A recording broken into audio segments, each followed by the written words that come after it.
మన ప్రభు అయిన యేసుక్రీస్తు నామంలో కూడిన మీ అందరికీ కూడా నా హృదయపూర్వక ధన్యవాదాలు తెలియజేస్తున్నాను. ఈరోజు మనము ఆలోచించేటువంటి ఆలోచన ఏంటంటే, మనిషి యొక్క ప్రయాణము ఎలా ఉన్నది? మనిషి యొక్క ప్రయాణం అంటే మనము ప్రయాణించేటువంటి ఈ ప్రయాణాలు కాదు నేను చెప్పేది. మనిషి ఎక్కడ నుండి భూమి మీదకి వచ్చాడు, భూమి మీద నుండి మరలా ఎక్కడికి వెళుతున్నాడు, భూమికి రాకముందు మనిషిని యొక్క చరిత్ర ఏమిటి, భూమిని విడిచిపెట్టిన తర్వాత మనిషి యొక్క ప్రయాణం, మనిషి భూమి మీదకు రాకముందు మనిషి యొక్క చరిత్ర ఏమిటి, మనిషి భూమి మీదకు వచ్చిన తరువాత పరిస్థితి ఏంటి, భూమి మీదకు వచ్చిన తర్వాత మనిషి చేయాల్సిందేంటి, చెయ్యకూడనిదేంటి, అసలు మనిషి ప్రయాణం గురించి నేను మాట్లాడతాను ఈరోజు. మనిషి భూమిని విడిచిన తర్వాత ఎక్కడికి వెళతాడు, జరగబోయేదేంటి, జరిగినదేంటి, ఆ విషయాన్ని మీకు లేఖనాలలో నుంచి మీకు చాలా ఆశ్చర్యం కలిగించేటువంటి విషయాలు బైబిల్ గ్రంథంలో నిక్షిప్తంగా మన కొరకు వ్రాయబడి ఉన్నాయి. ఎంతసేపు ఆశీర్వాదం, అదిగో దేవుడు నిన్ను ఆశీర్వదిస్తున్నాడు, యేసుక్రీస్తు పలానా వాళ్ళు స్వస్థపరిచాడు, మంచిదే, చెప్పడం తప్పు కాదు. మరి మన ప్రయాణం సంగతి ఏంటి, మన యొక్క చరిత్ర ఏంటి, మనకు ముందు జరిగింది ఏంటి? యోబు గ్రంథము 38వ అధ్యాయము ప్రారంభం నుండి మనం చదువుతూ ఉంటే, యోబుని యెహోవా అడుగుతున్నారండి.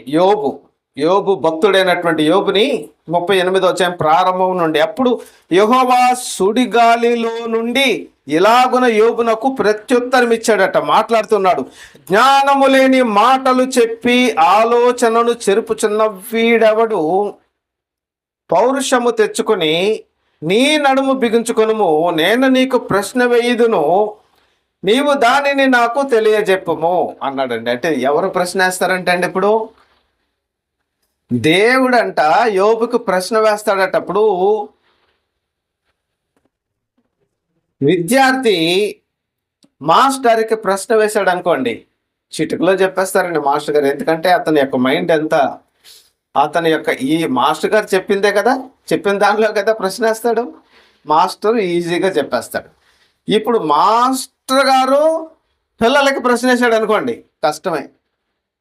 ఏమండి, మనము దేవునికి ప్రశ్న వేసామనుకోండి, దేవా నేనేంటి, నేను ఎక్కడి నుంచి వచ్చానంటే ఈజీగా చెప్పేస్తాడు. ఇప్పుడు దేవుడే మనకు ప్రశ్న వేశాడు అనుకోండి, ఆ ప్రశ్న ఎంత కష్టంగా ఉంటుందో చూడండి ఒక్కసారి. నేను నీకు ప్రశ్న వేయుదును, నీవు దానిని నాకు తెలియజెప్పు. నేను భూమికి పునాదులు వేసినప్పుడు నువ్వు ఎక్కడున్నావు అన్నాడండి. అంతేనండి. ఇప్పుడు ఇదే ప్రశ్న మిమ్మల్ని అడుగుతున్నానండి. భూమికి పునాదులు దేవుడు వేసినప్పుడు నీవు అనేటువంటి మనిషి ఎక్కడున్నావు? నాకేం తెలుసు అనుకో. సరికి నీకు వివేకము కలిగి ఉంటే చెప్పు అన్నాడండి. ఏమంటే చెప్పగలమా అండి? దేవుడే సమాధానం చెప్పాలండి. కొన్ని ప్రశ్నలకు దేవుడే సమాధానం చెప్పాలి. దేవుడు సమాధానం చెప్తున్నాడు. చూడండి, క్రిందకు వస్తే 21వ వచనం దగ్గరకు వస్తే, ఇదంతయు నీకు తెలిసి ఉన్నది కదా, నీవు బహువృద్ధుడవు, నీవు అప్పటికే పుట్టేశావు అని చెప్పాడండి. భూమికి పునాదులు వేయక ముందే మనిషి పుట్టాడట. నీవు అనేటువంటి మనిషివి భూమికి పునాదులు వేయక ముందే పుట్టాడు. భూమి మీదకు ఎంతమంది మనుషులైతే వచ్చారో వారందరూ కూడా భూమికి పునాదులు వేయకబడక ముందే పుట్టారట. ఎంతమంది ఈ యొక్క తరంలో మనుషులు భూమి మీదకి రావాలి, ఎంతమంది ఎప్పుడు చనిపోవాలనేది ఆయన ఆల్రెడీ రాసేసుకున్నాడు. కాబట్టి ఈ తరంలో నీవు ఉండాలి, ఈ విధమైనటువంటి కాంపిటీషన్, ఈ తరంలో ఈ విధమైనటువంటి ప్రతిఘటన ఉంటుంది, దానికి ముందు తరాల్లో కొన్ని రకాల ప్రతిఘటన ఉంటుంది. కాబట్టి నీవు అనేటువంటి వాడివి ఇప్పుడు పుట్టాలి అనేటువంటిది దేవుడు ఎప్పుడు చెప్తున్నాడు. ఆయన మనము భూమికి పునాదులు వేయబడక ముందే పుట్టేసామంటారు. అప్పటికే మీరు బహువృద్ధులు. ఎలా పుట్టాం? ఏమండి ప్రశ్న వస్తుంది, ఎలా పుట్టామండి? బైబిల్ గ్రంథంలో ఉందండి సమాధానం. ఏదైనా సరే ఒక మనిషిని మనం ప్రశ్న వేసే ముందు 10 విధాలుగా దాని యొక్క ఆన్సర్లన్నీ కరెక్ట్గా చూసుకుని వెళ్ళాలా. ఏమండి? అన్ని విషయాలు అన్ని ఆధారాలతో వెళ్ళాలి, లేదంటే మనము తప్పు చెందుతాం, మన మీదే రివర్స్ అయిపోద్ది కేసు. అర్థమైందా? కాబట్టి చూద్దాం, చూడండి. ఎఫెసీ పత్రిక 1వ అధ్యాయము 4 నుండి 6 చూడండి. ఎట్లనగా తన ప్రియుని యందు తాను ఉచితముగా మనకు అనుగ్రహించిన తన కృపామహిమకు కీర్తి కలుగునట్లు తన చిత్త ప్రకారమైన దయా సంకల్పము చొప్పున యేసుక్రీస్తు ద్వారా తనకు కుమారులనుగా స్వీకరించుటకై మనలను ముందుగా తన కోసం నిర్ణయించుకొని మనము తన ఎదుట పరిశుద్ధులమును నిర్దోషులమును అయి ఉండవలనని అని అంటూ అక్కడ ఒక మాట ఉందో చూడండి. జగత్తు పునాది వేయబడక మునిపే క్రీస్తులో, అంటే మరి జగత్తు పునాది వేయబడక ముందు క్రీస్తు ఉన్నాడా? నువ్వే ఉన్నావు. జగత్తు పునాది వేయబడక ముందు దేవుడు ఆయన ఆది యందు దేవుడు భూమి ఆకాశమును సృజించెను. ఆయన పూర్వము ఉన్నాడు, ఇప్పుడు ఉన్నాడు, ఆయన ఉన్నాడు, అంతే, ఉండువాడు. కాబట్టి జగత్తు పునాది వేయబడక మునిపే ప్రేమ చేత ఆయన క్రీస్తులో మనల్ని ఏర్పాటు చేసుకున్నాడు. అంటండి, అందరిని ఏర్పాటు చేసుకోలేదండి ఆయన. చాలా మంది ఉన్నారండి, ఏమండి, చాలా మంది పరలోకానికి రావాలని అనుకుంటున్నారు, కానీ వాళ్ళ వల్ల కాదు. చాలా మంది పాపాలు క్షమించబడాలని అనుకుంటారు, కానీ వాళ్ళ వల్ల కాదండి, క్షమించబడవండి. ఏంటి కారణం ఏంటంటారు? నిత్య జీవానికి వెళ్ళేటువంటి ద్వారము ఇరుగ్గా ఉంటే ఇరుగులాగా రారు, విశాలమైనటువంటి దారిలోకి వెళ్ళిపోతారు. మాకు నిత్య జీవం కావాలంటారు. వాళ్ళు ఆ విధంగా దొరకదండి. కాబట్టి ఎప్పుడు పుట్టాం మనము? క్రీస్తు ద్వారా. జగత్తు పునాది వేయబడక మునిపే మన క్రీస్తు ద్వారా పుట్టామని బైబిల్ గ్రంథం చెప్తుంది. రైట్ అండి, పుట్టామండి. ఇంతకీ ఎందుకు మనము ఈ భూమిలోకి వచ్చాము? మన పూర్వ చరిత్ర ఏంటి? క్రీస్తులో మనలను దేవుడు ఏర్పాటు చేసుకున్నాడు. జగత్తు పునాది వేయబడక ముందే మనము పుట్టాము. Very good. ఇప్పుడు పుట్టిన తర్వాత మన పని ఏంటి? పుట్టిన తర్వాత ఊహ తెలిసేంత వరకు, ఊహ తెలిసిన తర్వాత చేయాల్సినటువంటి పని ఏంటి? చూడండి, బైబిల్ గ్రంథంలోనే ఉందండి, అంత క్లియర్గా ఉందండి. ఎఫెసీ పత్రిక, అదే ఎఫెసీ పత్రిక 2వ అధ్యాయము 10వ వచనం చూస్తున్నాను చూడండి. మనం ఎందుకు పుట్టాము? పుట్టక ముందు మనం ఎక్కడున్నాము? అప్పటికే నువ్వు బహువృద్ధుడవు, నీవు పుట్టి ఉంటివి. బహువృద్ధుడు ఎవరు? దేవుడు. మట్టి బొమ్మగా ఆదామును చేసినప్పుడు, ఆదాము మట్టి బొమ్మ. చెవులు, కాళ్ళు, అన్ని నరాలు, అన్ని అవయవాలను ఆయన చేసినట్టుగా మనం చేయలేమండి. మనం మట్టిని 2 చేతులతో ఇలా పామేసేసి దాంట్లో చీపురు పుల్లేసి ఇది అతకదని చీపురు పుల్ల కట్టిసేసి చేతులు పెడతాం. అది ఎప్పుడు చూడండి ఎలాగుంటుంది ఆ బొమ్మ. తిప్పండి, కళ్ళు మిట్టుకు మనదు, కదలదు, మనమే నడిపిస్తాం దాన్ని. అదే మనం గెంతుకుంటే తీసి దాని మాటలు కూడా మనమే చెప్తాం. చిన్నపిల్లలుగా ఉన్నప్పుడు అలా మనమే చెప్తూ అన్నమై కూర అని ఆ బొమ్మే తింటున్నట్టుగా ఇలా మనం తినిపిస్తాం దాన్ని. కానీ మనం చేసినట్టుగా చేయలేదు ఆయన. ఆయన బొమ్మ చేసి ఆ కదిలేటువంటి పరిస్థితి ఎప్పుడు వచ్చిందంటే, దేవుని నోటిలో నుంచి ఉన్నటువంటి ఊపిరి ఎప్పుడైతే ఆ యొక్క మట్టి బొమ్మలోకి వెళ్ళిందో అప్పుడు మనిషి. ఆ ఊపిరి ఊదక ముందు మనం ఎవరో అప్పుడప్పుడు మనం అంటూ ఉంటాం, అదిగో ఆ బెలూన్ ఉందే, ఆ బెలూన్లో ఉన్నది నేను ఊదిన గాలే, అది లావుగా కనిపిస్తున్నది. అది నేను ఊదక ముందు ఎక్కడ ఉంది, ఎలా ఉంది? అది తప్పుగా ఉంది. కానీ చూసావు, అదిగో ఎంత లావుగా ఉందో చూసావా, నా గాలే ఉంది దానిలో, నేను ఊదినటువంటి గాలి దానిలో ఉంది. దేవుడు కూడా అంటున్నాడు, నేను ఊదినటువంటి నా ఆత్మ మీలో ఉంది. ఎవరెవరిలో ఉంది? అందరిలో ఉంది. మనిషి జన్మ ఎత్తినటువంటి ప్రతి ఒక్కరిలోనూ ఉంది. ఆయన ఏమంటున్నాడు? మీరు పుట్టిన తర్వాత మీరు చేయాల్సినటువంటి పని ఉంది, మరియు వాటి యందు మనము నడుచుకున్న వలనని దేవుడు ముందుగా సిద్ధపరిచిన సత్క్రియలు అనేటువంటివి. మంచి క్రియలు. సత్క్రియ అంటే ఏంటి? మంచి పనులు. మంచి పనులు అంటే ఏంటి? దేవుడిని దేవుడుగా గుర్తించటం. ఒకసారట ఈ దేవుడిని దేవుడిగా గుర్తించేటువంటి పరిస్థితుల్లో మనుషులు విఫలమైపోయారండి. ఎలాగూ అంటే ఒక ఆయన నిరూపించాడు. ఒక 10 ఆవు దూడలండి, ఒక ఊర్లో, పెద్ద ఊరు అది, లేకపోతే 2-3 గ్రామాలు లేదంటే మండలంలో ఒక 10 ఒకే వయసు ఉన్నటువంటి ఆవు పిల్లలు, ఆవు దూడలు 10ని ఒక వరుసలో నుంచోబెట్టేశారండి. 10ని ఆ తల్లుల్ని వరుసనే కట్టేశారండి కొంత దూరంలో. ఇప్పుడు ఈ 10 పిల్లలు దేని తల్లి దగ్గరికి అవి ఖచ్చితంగా వెళ్ళిపోతాయి. ఏది దేని దగ్గరికి వెళ్తుందో ఎవరైనా చెప్పండి చూద్దాం అన్నారట. దీని యొక్క మొట్టమొదటి దూడకి ఆ 10 ఆవుల్లో ఏ ఆవు తల్లో చెప్పండి అన్నారట. మీరు నిజంగా ఒకవేళ మీరు అనుకోకుండా మీరు చెప్తే మీకు బహుమతి ఉంటుంది అనేసరికి ఒకడు అదిగో ఆవిడ ఆ తల్లి అని చెప్పారట. ఎక్కడో అనుకోకుండా చెప్పినవి కుదురుతాయి కానీ కరెక్ట్గా చెప్పగలరండి. ఇప్పుడు మీరు నేను చెప్పగలమా?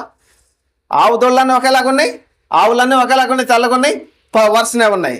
కానీ ఆ దూడకు తెలుసండి, ఆ దూడకి తల్లి ఎవరో, ఏ తల్లో ఖచ్చితంగా దూడకు తెలుసు. మరి మనకు తెలియటం లేదంటే మన దేవుడు ఎవరనేటువంటి విషయము మనము మరి ఊపిరింది మనలో, మనం మాట్లాడగలుగుతున్నాము, వినగలుగుతున్నాము, చూడగలుగుతున్నాము, అన్ని చేయగలిగేటువంటి మనల్ని చేసినటువంటి దేవుడు ఇంకెంత గొప్పవాడు అనేటువంటి ఆత్మగా ఉన్నటువంటి దేవుడు ఆయన. మనల్ని చేసినటువంటి దేవుడు ఆత్మ కనుక ఆత్మతోనూ సత్యముతోనూ ఆయన ఆరాధించాలనేటువంటి మాట వదిలేసేసి మరి దేవుణ్ణి గుర్తించగలుగుతున్నామా? మనము గుర్తించలేనటువంటి పరిస్థితిలో ఉన్నాం. చూడండి, ముందుగా సిద్ధపరిచినటువంటి సత్క్రియలు చేయుటకే మనము క్రీస్తునందు సృష్టింపబడిన వారమై ఆయన చేసినటువంటి పని. పుట్టిన తర్వాత చేయాల్సిన పని ఏంటంటే సత్క్రియలు. ఎందుకు సత్క్రియలు అంటే ఏంటండి? మంచి పనులు ఏంటండి? ఎదుటి వాళ్ళకి మంచి చేయటువంటి, ఆ ఎదుటి వాళ్ళకి చేసేటువంటి మంచి ఏంటండి? ఎదుటి వాళ్ళకి ఇల్లు లేదండి, ఇప్పుడు 100 మంది వచ్చారు, 100 మందికి ఇల్లు కట్టించేస్తావా? కట్టించలేవు, నీ వల్ల కాదు. ఎదుటి వాళ్ళకి 100 మంది వచ్చారు, 100 మందికి ఒక రోజు భోజనం పెట్టగలవు, 2వ రోజు పెట్టగలవా? పెట్టలేవు. వాళ్ళ అవసరతలు ఎన్నైనా తీర్చవచ్చు, కానీ ఒక్క అవసరత మాత్రం ఎవ్వరూ తీర్చలేరు. దేవుడు మాత్రమే తీర్చగలిగినటువంటి అవసరత, దేవుని ద్వారా నీవు మాత్రమే తీర్చగలిగిన అవసరత ఏంటంటే వాళ్ళ ఆత్మను. పుట్టినటువంటి మనిషికి కీర్తనల గ్రంథము 90వ కీర్తన, ప్రభువా తరతరముల నుండి మాకు నివాస స్థలము నీవే, పర్వతములు పుట్టక మునుపు, భూమిని లోకమును నీవు పుట్టింపక మునుపు, యుగ యుగములు నీవే దేవుడవు. మన ముందు యుగాల్లో మన తల్లిదండ్రులకు ఎవరైతే దేవుడు, ఇప్పుడు ఆయన మనకు దేవుడు, మన పిల్లలు కూడా ఆయనే దేవుడు. మనం ఆయనను వదిలేసేసి ఆయనను మహిమపరచకుండా, ఆయన గుర్తుపట్టకుండా ఉంటే ఈ 10 ఆవులంట ఒక్కసారి వదిలేసరికి కరెక్ట్గా వేటి తల్లి దగ్గరికి అటు వెళ్ళిపోయినాయి అంటండి. ఒక వరుసలో లేవు. ఈ చివరున్నది ఆ 2వ దాని దగ్గరికి వెళ్ళొచ్చు, ఈ 3వది ఆ 7వ దాని దగ్గరికి వెళ్ళొచ్చు, మొత్తానికి వెళ్ళిపోయినాయి అంటండి. చూసారా, ఏటి దూడ, ఏ యొక్క ఆవు దూడ ఆ తల్లిని గుర్తుపట్టగలిగింది. జంతువులకు ఉన్నటువంటి పాటి జ్ఞానము కూడా మనుషులకు లేదు అని చెప్పడానికి ఈ ఒక ఉదాహరణ చాలండి. ఏమండి? కానీ దేవుడిని దేవుడిగా గుర్తించలేకపోవటం వల్ల కొంతమంది అంటూ ఉంటారండి, ఏమండి మేము ఏమి చెప్పవండి, మీరు నమ్ముకోండి, నమ్మొద్దని మేము చెప్పవండి, కానీ మీరు చెప్తున్నారంటే మా దేవుడు చెప్పమన్నాడండి. చెప్పమన్నాడు. ఏమని చెప్పమన్నాడు? నేను దేవుడను, నీవు నీ జీవిత కాలంలో నన్ను దేవునిగా నువ్వు గుర్తించి నన్ను ఆరాధిస్తే నేను నా లోకానికి నిన్ను తీసుకెళ్తాను అని చెప్పాడు. లేదంటే నా లోకానికి నిన్ను తీసుకెళ్ళను అన్నాడు. అండ్ ఈ మాత్రం దానికే నరకానికి పంపించేస్తాడు ఏంటండి మీ దేవుడు అన్నాడు. ఎందుకు పంపించేస్తాడండి? నీకు కొడుకు పుట్టాడు, నేనే అమ్మా నాన్న అంటే నువ్వు కాదు అని చెప్పి తిరుగుతున్నాడు అనుకోండి. ఏమండి, తన బిడ్డ కానటువంటి బిడ్డని ఏ తలైనా సరే జీవితకాలం పెంచుద్ది ఏంటండి? ఏమండి, ఫలానా వాళ్ళ బిడ్డ అన్న విషయం తెలుసు, చుట్టుపక్కల వాళ్ళకి తెలుసు, కానీ ఆ కుర్రాడు ఈయన మా తల్లి కాదు, ఈయన మా తండ్రి కాదని తల్లి తండ్రిని మాత్రం వదిలేసేసి మిగిలిన వాళ్ళు అమ్మ అంటే తిరుగుతున్నాడు. అలాగే ఆ చిన్నప్పుడు మనం బాగానే ఉంటాం, పెరిగే కొద్ది ఏర్రా రోజు వచ్చేసేసి పళ్ళని దగ్గర కూర్చుంటున్నాం, మీ అమ్మ బాబులు లేరా పెట్టడానికి, మా దగ్గర కొత్త ఉంటారు, అసహించుకుంటారండి. అప్పుడైనా రావాలి కదా, అప్పుడైనా అమ్మ రావాలి కదా. అప్పటికి రాకపోతే దేవుడు, ఇప్పుడు కుటుంబం అనుకోండి, తండ్రి రానిస్తాడా రానియడా విషయం వదిలేసేయండి. ఇప్పుడు దేవుడు తన జీవిత కాలంలో తనని గుర్తించకుండా ఉంటే 2 దారులు ఉన్నాయండి. నమ్మి ఇప్పుడున్నటువంటి ఆజ్ఞ ఏంటంటే, యేసుక్రీస్తు వారు వచ్చిన తర్వాత మీరు సర్వలోకమునకు వెళ్ళి సర్వసృష్టికి, ఈ సత్క్రియలు అంటే ఇవే, సర్వసృష్టికి సువార్తను ప్రకటించడమే సత్క్రియ. మంచి పని అన్నమాట అండి. ఈ మంచి పని మనం చేస్తూ ఉన్నప్పుడు నమ్మాలి. ఒకటి, బాప్తిస్మం అనేది అందరి ఎదుట అంగీకార యోగ్యం, అనేది అందరి ఎదుట నేను కలుస్తున్నాను ఆ సహవాసంలో, బాప్తిస్మము పొంది సహవాసంలో కొనసాగాలి. నమ్మి బాప్తిస్మం పొందినటువంటి వ్యక్తి రక్షింపబడతాడు. ఈ రక్షింపబడినటువంటి వ్యక్తి సహవాసంలో కొనసాగాలి. ఈ విధంగా కొనసాగుతూ సత్క్రియలు చేసుకుంటూ వెళితే, దేవుని వైపు తిరిగితే, మనము దేవుడు చెప్పిన మాటలు చొప్పున చేస్తూ వెళుతూ ఉంటే ఆయన లోకానికి మనం వెళతాం. అందుకనే నరులారా తిరిగి రండి అంటున్నాడు ఆయన. పర్వతములు పుట్టక మునుపు, భూమిని లోకమును నీవు పుట్టింపక మునుపు, యుగ యుగములు నీవే దేవుడవు. నీవు మనుషులను మంటికి మార్చుచున్నావు. ఏ మనిషినైనా ఎక్కడ చంపాలో, ఎక్కడ వాళ్లకు మరి ముగింపు పలకాలో దేవుడికి తెలుసండి. ఇప్పుడు ఏంటండి మీ దేవుడు చంపేస్తాడేంటండి? ఏమంటే దిక్కులేని వాళ్ళుగా చేశారంటే ఆయన ఇష్టం అండి. అది జనులను సజీవులుగాను మృతులను గాను చేయుట యెహోవా పనది. పాతాళానికి పంపించడం, అవసరమైతే పాతాళంలో నుంచి రప్పించడం అనేది ఆయన పనది. కాబట్టి మనవారు అడగడానికి కుమ్మరోళ్ళు ఉంటారండి, మంచి మంచి కొండలు చేస్తూ ఉంటారండి. మరి చేస్తూ ఏం చేస్తారు, కూజాలు అంటారు, కూజాలా చేస్తారు. పట్టుకునేలాగా ఒక కొండను చేస్తారు. 20-30 కొండలు చేసి ఒక రోజు అంట కర్ర పట్టుకుని వచ్చి కొండలు పగలు కొట్టేసాడంటే కుమ్మరాయనే. పక్కన ఆయన అడిగాడట, ఎందుకు పగలు కొట్టావని. నీ కొండ ఏమన్నా పగలు కొట్టానా అన్నాడంట ఆయన. లేదనుకో, మరి నువ్వే అడగడానికి రైటే కదా, నోరు మూసుకు వెళ్ళిపోయాడు. కాబట్టి దేవుడు పుట్టించినటువంటి మనిషిని దేవుడు చంపుతాడు, బ్రతికిస్తాడు, ఆయన ఇష్టం అండి కదా. నీవు మనుషులను మంటికి మార్చుచున్నావు, నరులారా తిరిగి రండి అని సెలవిచ్చుచున్నావు. 10వ వచనం దగ్గరికి వస్తే, మా ఆయుష్కాలము 70 సంవత్సరంలో, అధిక బలం ఉంటే 80 సంవత్సరాలు ఈ అంటూ 12వ వచనంలో, మాకు జ్ఞాన హృదయం కలిగినట్లుగా చేయము, మా దినములను లెక్కించడం మాకు నేర్పము. దినాలు గడిచే కొద్దీ కూడా మా దినాలు ఇన్నైనా నాయన, మేము నీ వైపే ఉన్నామని ఈ లోకంలో ఆహారాన్ని చంపుకుంటూ శరీర ఆశలను చంపుకోమని దేవుడు చెప్పలేదే. దేవుడు నువ్వు పూర్తిగా నపుంసకుడిలాగా ఉండి అసలు భార్యతో నువ్వు సుఖం అనుభవించొద్దని దేవుడు చెప్పాడండి. ప్రతివానికి సొంత కుండ ఉండాలి. ఆ సొంత భార్యను నువ్వు ఎంచుకున్నప్పుడు ఆ సొంత భార్య కాబట్టి దినములను లెక్కిస్తూ ఆయన చెప్పిన మాటలు చేయాలి, వద్దన్న మాటను మానేయాలి. ఆ విధంగా చేసినప్పుడు మనము ఏం జరుగుతుంది, మన చివరి దశ వచ్చేసరికి ఏం జరుగుతుందో చూపించను.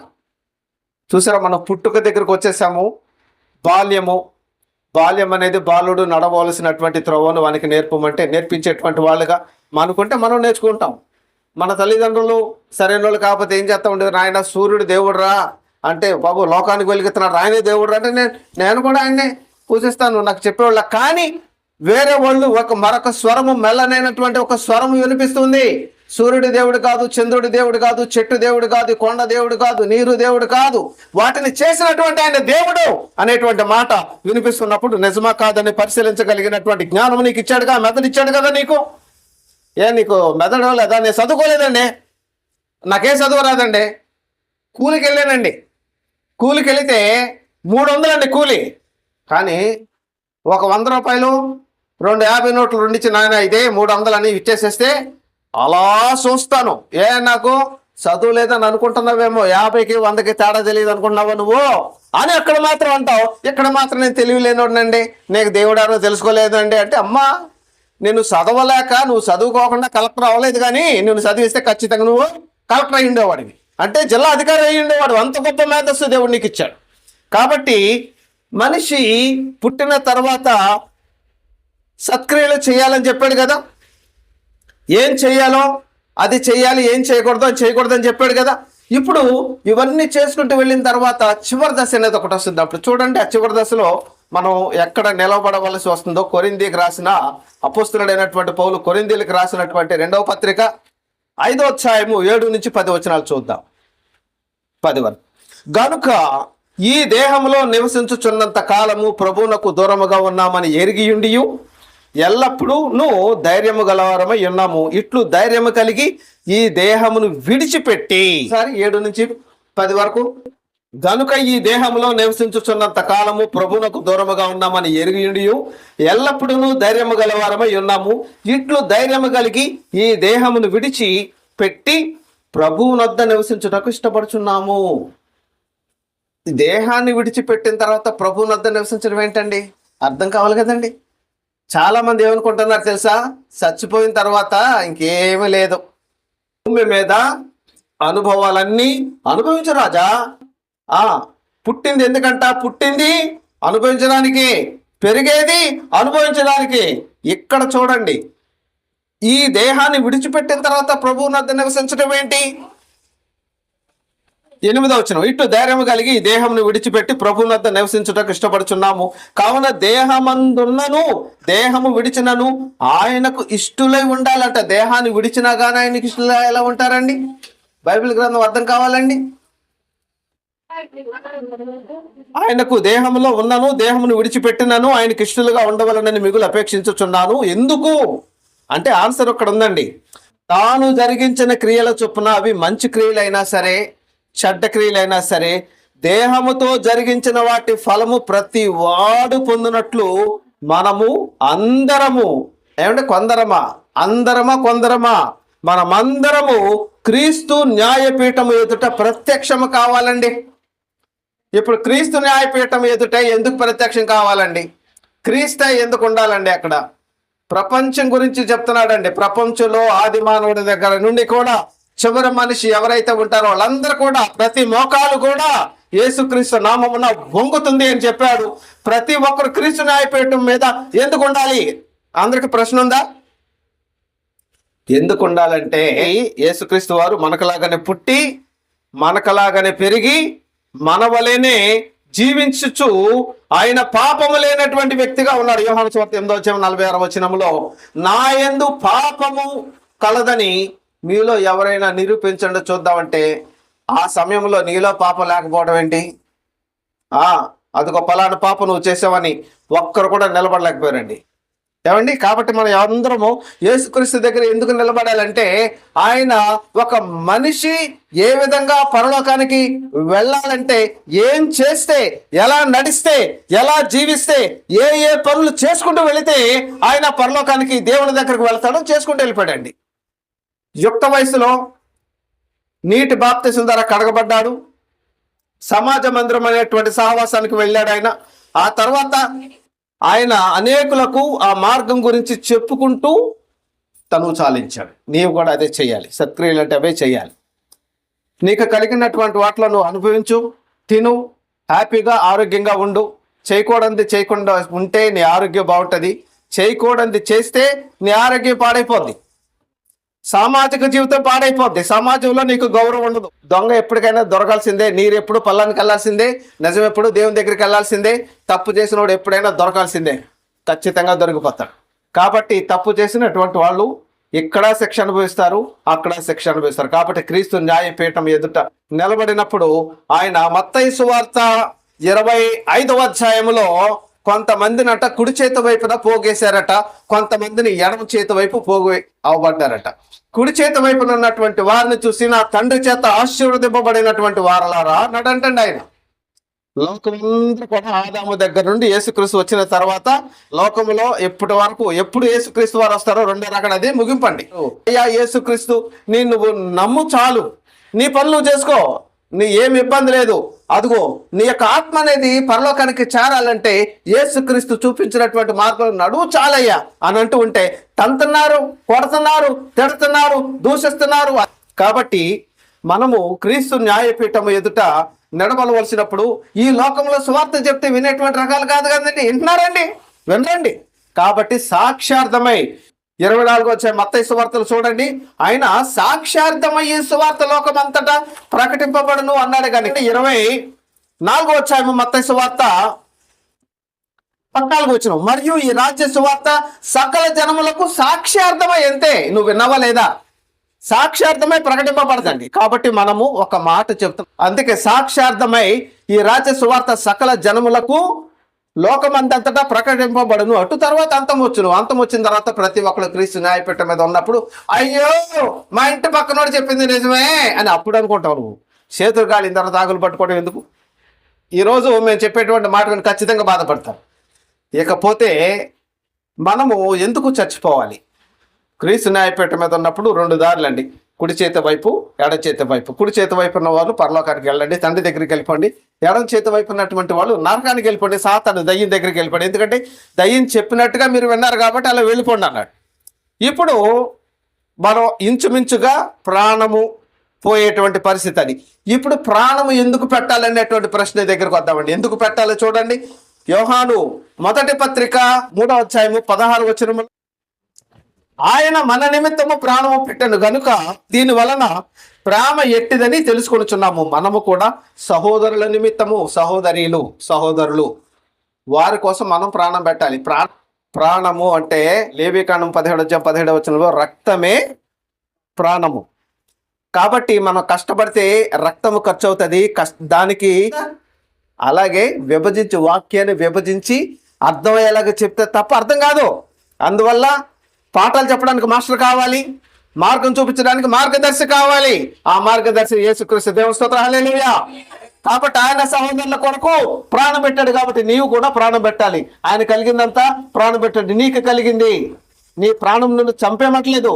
నువ్వు ఆచరిస్తూ ఆ ధర్మ మార్గంలో నడుస్తూ ఇక చూడండి, ఇక చనిపోయిన తర్వాత ఎక్కడికి వెళ్తామండి? చచ్చిపోయిన తర్వాత యేసుక్రీస్తు వారు ఒక మంచి ఉపమానం చెప్పారండి. లోకాసు వార్త 16వ అధ్యాయము 19-29 వరకు, 19 నుండి 20. చనిపోయిన తర్వాత ఎక్కడికి వెళ్తారు? ఒక మనిషికి ఇష్టమండి. భక్తి కూడా కొంతమందికి ఎలా ఉండాలి తెలుసా? వాడికి నచ్చినప్పుడు వెళ్ళాలి గుడికి. అంటే వాడికి ఇష్టమైనప్పుడు మాత్రమే గుడికి వెళ్ళాలి. ఇప్పుడు దేవుడు నమ్మేమనుకోండి, దేవుడు చెప్పినట్టున్నారా, నువ్వు ప్రతి ఆదివారం దేవుడి సన్నిధికి వెళ్ళు, ప్రతి నియామక కాలంలో వెళ్ళు, నీలో చాలా సరవుతాయి, నువ్వు గొప్ప షైనింగ్ వస్తావు, నువ్వు నా దగ్గరకు వస్తావు అని ఒక కర్మాగారాన్ని, ఒక మందిరాన్ని దేవుడు ఇచ్చి వెళ్ళు అని చెప్తుంటే, నీ ప్రభుని మీద నమ్మం, ఆదివారం రమ్మంటారు అవుతాడు. అలాగే మనిషి తన ఇష్టానుసారంగా నచ్చినటువంటి భక్తి చేస్తే పాడైపోతారు. ఈ ధనవంతుడు కూడా తన ఇష్టానుసారంగా వెళ్ళాడు, నరకానికి పోయాడు. లాజరు కష్టం అనుభవించను, అదిగో పరదేశికి వెళ్ళాడు. కాబట్టి 2 మార్గాలు. ఏ మార్గం నీకు ఆలోచించుకో. పుట్టకముందు దేవుడిగా ఉన్నావు, పుట్టిన తర్వాత దైవం అయిపోతే ఎలాగా? పుట్టకముందు ఎవరు నువ్వు?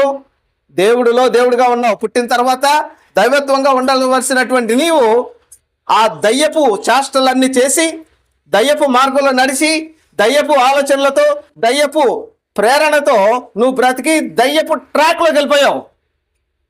పుట్టిన తర్వాత నీకు 2 దారులు. పుట్టకముందు ఒకే దారి, అందరూ ఒకే దారి నుంచి వచ్చారు.